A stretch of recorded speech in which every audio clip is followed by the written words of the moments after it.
অষ্টম শ্রেণীর সকল শিক্ষার্থীকে আমাদের এই চ্যানেলের পক্ষ থেকে আন্তরিক শুভেচ্ছা অভিনন্দন। তো আমরা আজকে তৃতীয় অধ্যায়ের অর্থাৎ গণিত বইয়ের তৃতীয় অধ্যায়ের 14 এবং 15 নম্বর যে অঙ্ক সেগুলো সমাধান করব।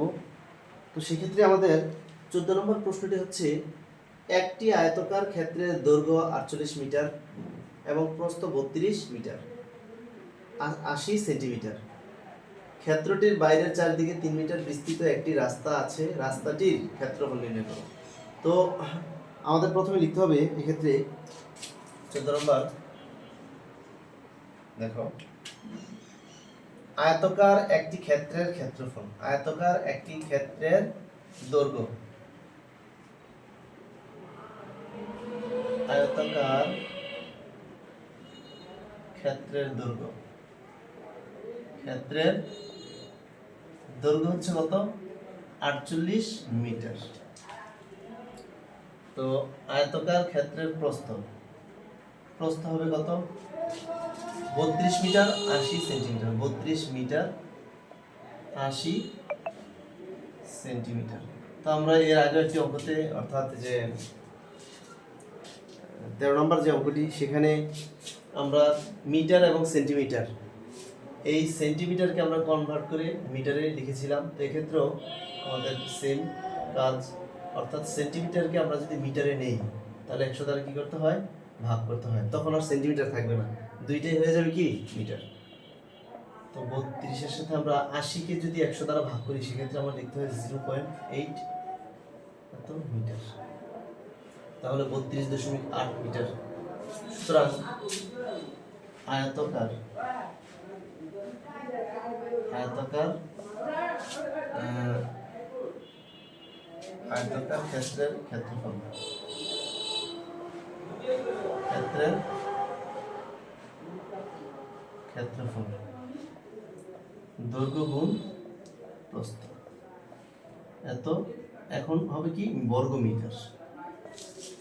তো এখন আমরা 48 এবং 32.8 গুণ করে পাই 48 প্লাস 32.8 কত দাঁড়ায়?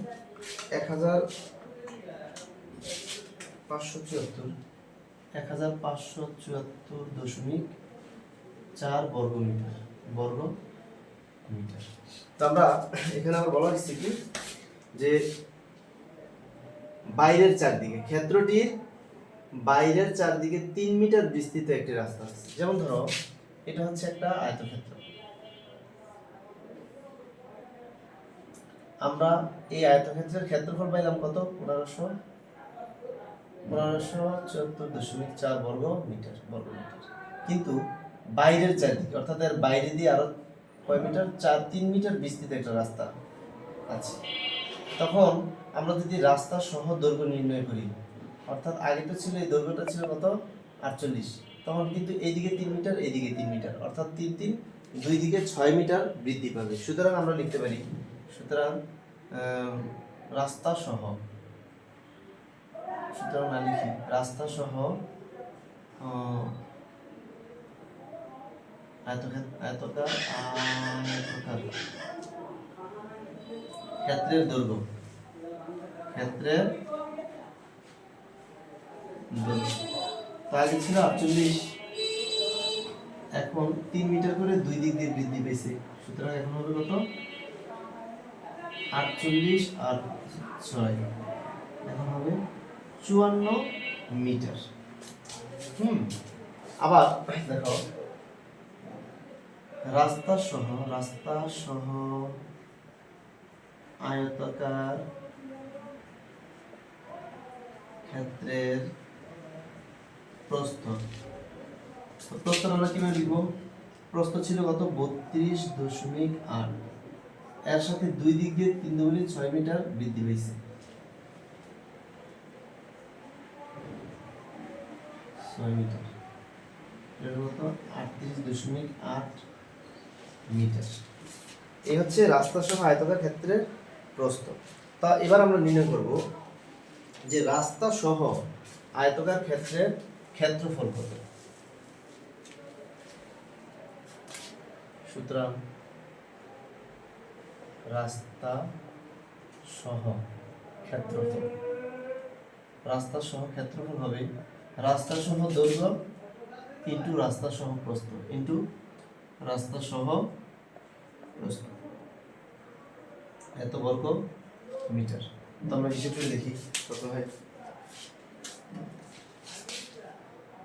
54 ইন্টু 38.8, 2095। কত হয়? 2095।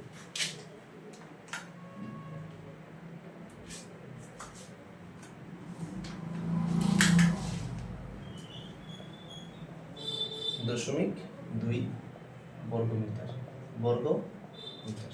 সুতরাং আমরা যদি এই রাস্তা সহ ক্ষেত্রফল থেকে যদি শুধু আয়তকার ক্ষেত্রে ক্ষেত্রফল মাইনাস করি, তাহলে কিসের ক্ষেত্রফল থাকে? রাস্তার ক্ষেত্রফল থাকে। আর আমাদের বের করতে বলছে কি রাস্তাটির ক্ষেত্রফল কত। সুতরাং আমরা লিখতে পারি রাস্তার ক্ষেত্রফল, এটা থেকে আমরা 1574.4 এটা বিয়োগ করব, হবে এত বর্গ মিটার।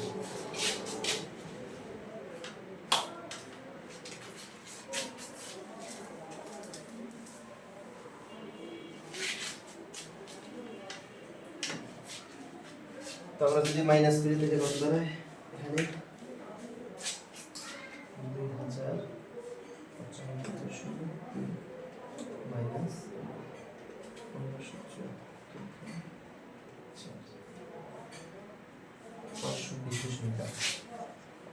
520.8 বর্গ মিটার। এই হলো আমাদের রাস্তার ক্ষেত্রফল। এইভাবে আমরা 14 নম্বর অঙ্কটি সমাধান করব। ধন্যবাদ সবাইকে। এবার আমরা 15 নম্বরটা করব। দেখো 15 নম্বর অঙ্কটা করতে গেলে আমাদের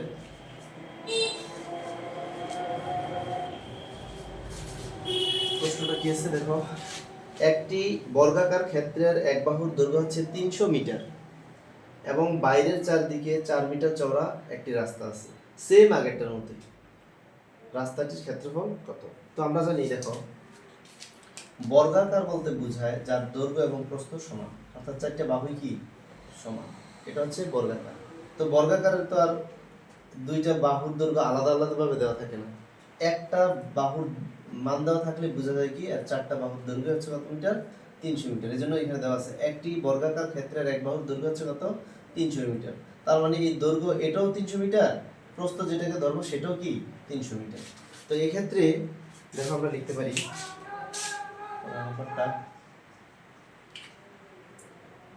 বর্গাকার ক্ষেত্রের এক বাহুর দৈর্ঘ্য,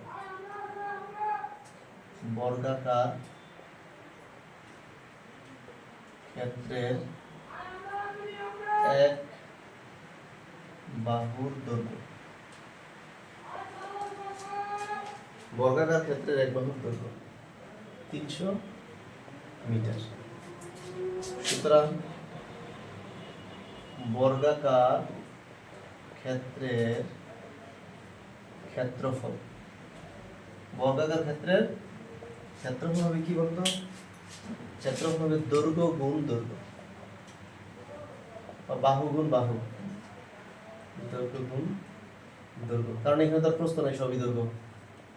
বা আমরা সরাসরি 300 গুণ 300 লিখলেও পারতাম, এত বর্গ মিটার। তো এটা আমাদের কি হবে বলতো? 90,000 বর্গ মিটার, বর্গ মিটার। এবার আমরা বের করবো, যেহেতু বাইরের চারদিকে 4 মিটার চওড়া রাস্তা, সো রাস্তা সহ এই আগেরটার মতো আমি যদি 4 মিটার করে বৃদ্ধি করি, তাহলে দৈর্ঘ্য কিন্তু আমার এই দিক দিয়ে 3 মিটার, এই দিক দিয়ে 3 মিটার, অর্থাৎ সরি 4 মিটার, এই দিক দিয়ে 4 মিটার, এই দিক দিয়ে 4 মিটার, অর্থাৎ 8 মিটার বৃদ্ধি পায়। সো আগে যে 300 মিটার ছিল তার চেয়ে আরো 8 মিটার কি হবে? বেশি হবে। সুতরাং আমরা লিখতে পারি রাস্তা সহ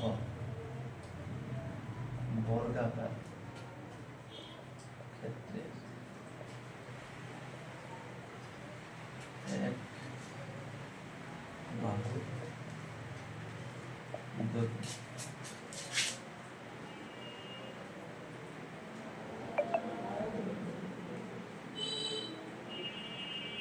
এত মিটার। তাহলে 300-র সাথে আরো 8 যোগ হবে, এত মিটার, তার মানে 308 মিটার। 308 মিটার।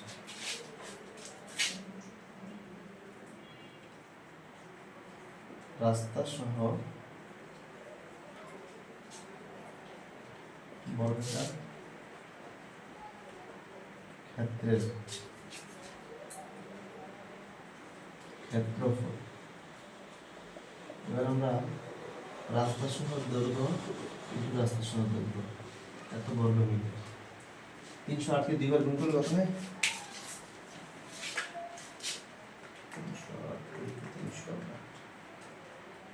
94,864 94,864 বর্গ মিটার।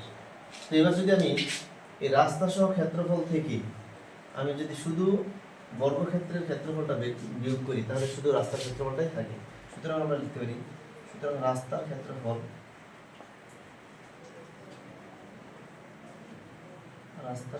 হবে 94,864 মাইনাস 90,000 এত বর্গ মিটার। সো মাইনাস 4,864 বর্গ মিটার।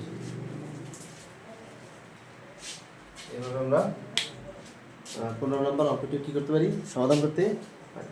ধন্যবাদ সবাইকে।